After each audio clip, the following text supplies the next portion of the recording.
করছে, সেটাকে বাংলাদেশ থেকে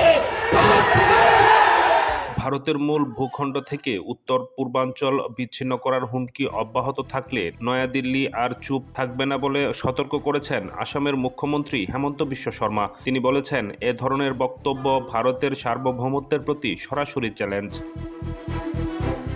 মঙ্গলবার সাংবাদিকদের সঙ্গে আলাপকালে হেমন্ত বিশ্ব শর্মা বলেন, ভারত থেকে বিচ্ছিন্ন করে উত্তর পূর্বাঞ্চল দখলের আহ্বান বাংলাদেশের হীন মানসিকতারই বহিঃপ্রকাশ। গত 1 বছর ধরে বাংলাদেশ থেকে ভারতের নর্থ ইস্টকে তাদের সঙ্গে একীভূত করার যেসব বক্তব্য শোনা যাচ্ছে, সেগুলো বাস্তবতা বিবর্জিত ও কল্পনাপ্রসূত বলেও মন্তব্য করেন তিনি।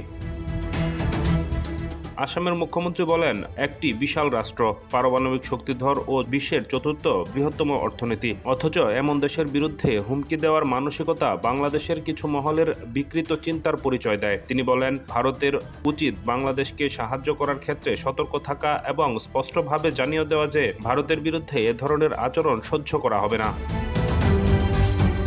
বাংলাদেশের জাতীয় নাগরিক পার্টির নেতা হাসনাত আব্দুল্লাহ সাম্প্রতিক বক্তব্যের প্রতিক্রিয়ায় এ মন্তব্য করেন হেমন্ত বিশ্ব শর্মা। গত সোমবার ঢাকার কেন্দ্রীয় শহীদ মিনারে এক সমাবেশে হাসনাত আব্দুল্লাহ বলেন, বাংলাদেশকে অস্থিতিশীল করা হলে ভারতের 7 সিস্টার্স অঞ্চলকে আলাদা করে দেওয়া হবে।